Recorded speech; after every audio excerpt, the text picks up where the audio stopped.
I confess I have a major problem. I have a weakness. And my weakness is I don't read very well. Well, I know how to read, but my reading speed is very, very low.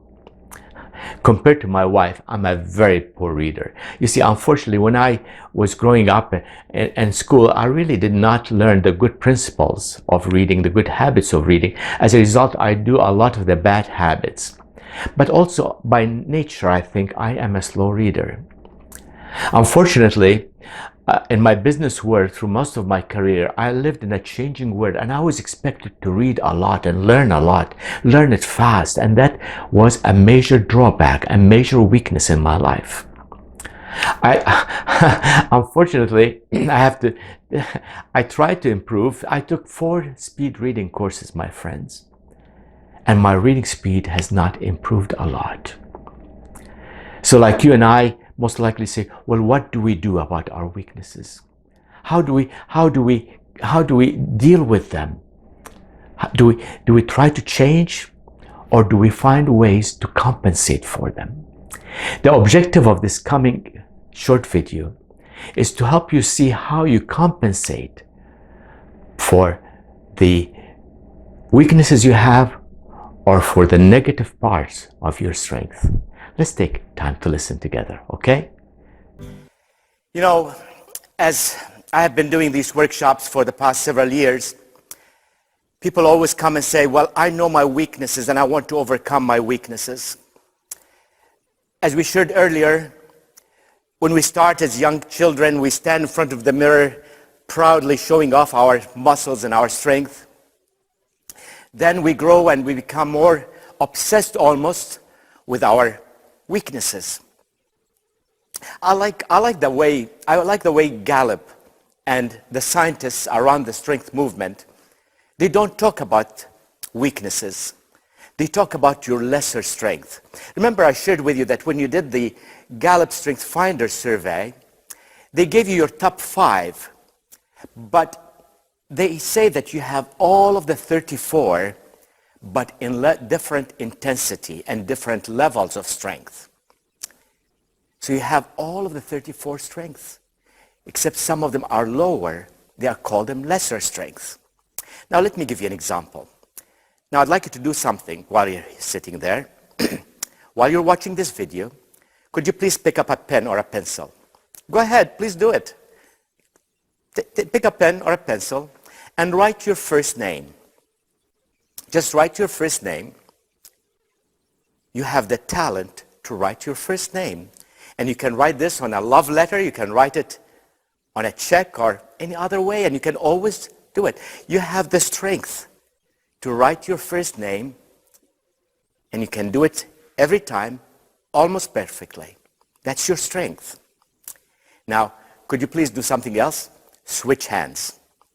With the same pen, switch hands and write your name again. It's not as comfortable, it's not as easy as it. Very few of us can ever write with both hands because God designed you to write with one hand. The other hand is your lesser strength. You have the ability to do it, but it's not easy. It will take far more energy than if you do it with the right hand. If God forbid and something happens to your first hand, you can develop the strength to write with your other hand. But that's not natural. That's not natural. Some of you I know most likely wear glasses. Some have hidden glasses. We call them contact lens. But why do you wear your glasses? Is it because you cannot see? No, you can see.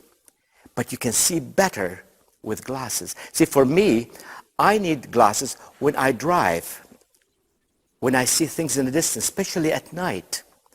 If I don't wear my glasses when driving at night, I get tired, and quite frankly, it can be dangerous. My wife, on the other hand, is the opposite. She needs her glasses for reading.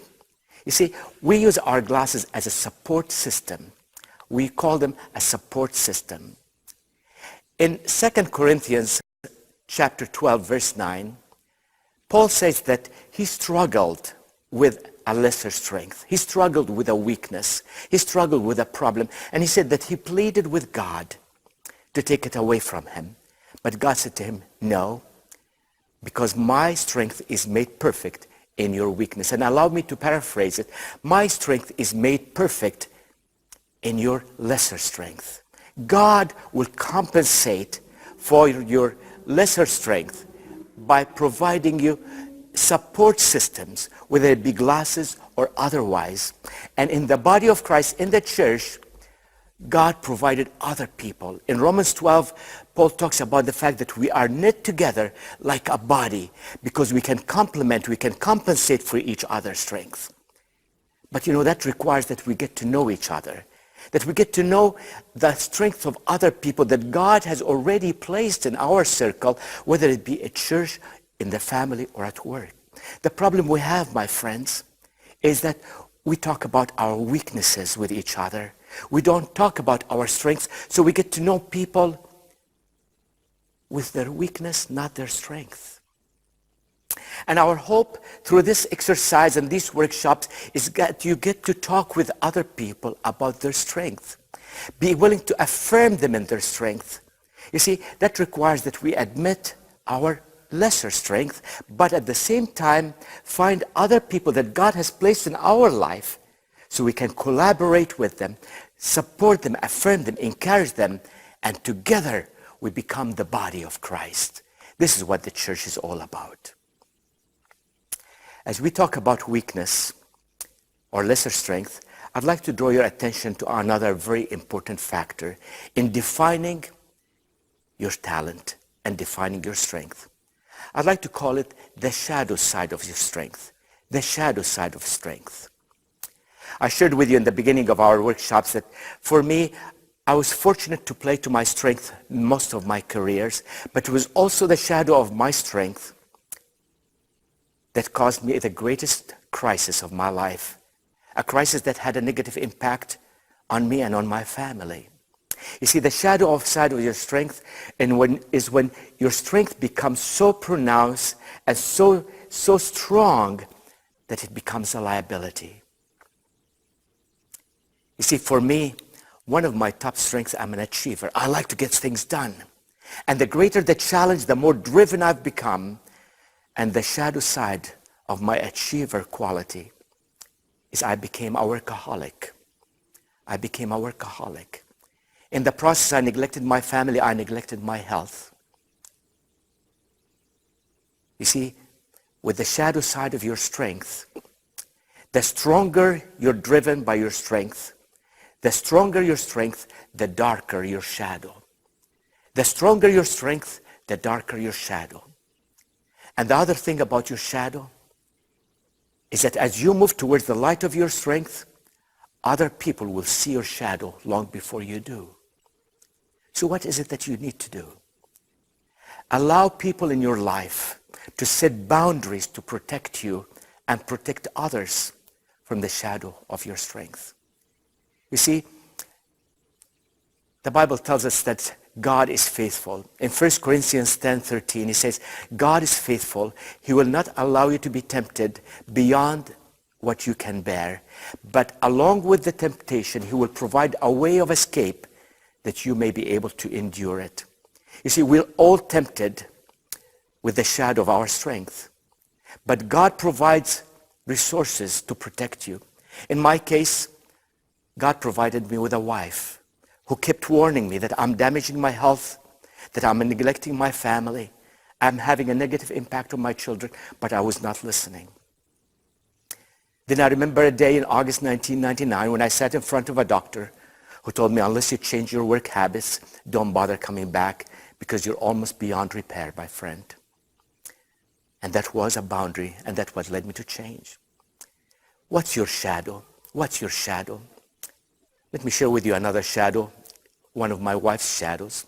I shared with you that one of her strengths is responsibility. Growing up in a home where her father was very demanding, my wife remembers one day coming home from high school with a paper, and she had 96 on the paper, 96 out of 100. And her father said to her, what happened to the other 4? Aren't you good enough to get 100? And he handed her the paper. You see, with that kind of environment, one of the shadow side of my wife's strength is perfectionism. She developed a desire to have everything perfect, and in so doing, she put a very high standard of expectations on herself and on others as well. And that becomes very, very demanding. What's your shadow? What's your shadow? You see, take that strength profile inventory, which you see in your book, and make a list of every one of your strengths. Describe them with adjectives. List what you like and dislike, but also list the risks of your shadow, because that becomes your resume. And as you confront the opportunities of life, you confirm your inventory of your talent and how you can respond. I'd like you to take some time now, and along with your partner, I'd like you to talk about your shadow. In your notes, on the page before the last page, you'll see a list of adjectives associated with every one of the 34 strengths.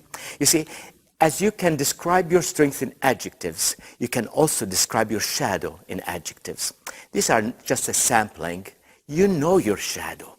You know your shadow. Talk with your partners. Confess your sins to one another so you might be healed, as the Bible says.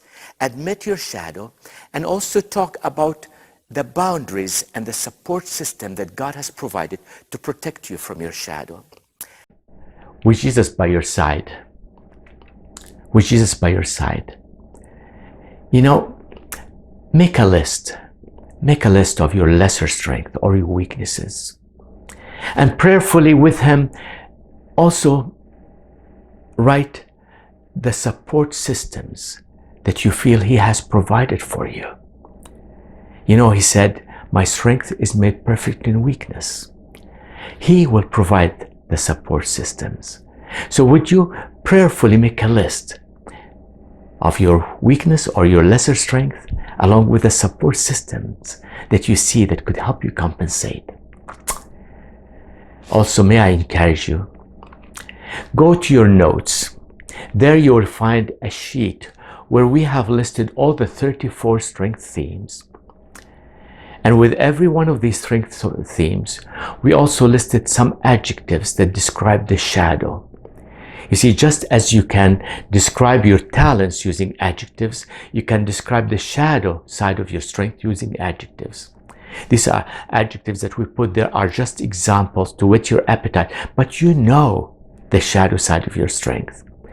So go ahead, take time, mark your 5 top strengths, then reflect on the shadow descriptions, and with Jesus, also think of what is it that you can do to protect yourself and others from the shadow side of your strength.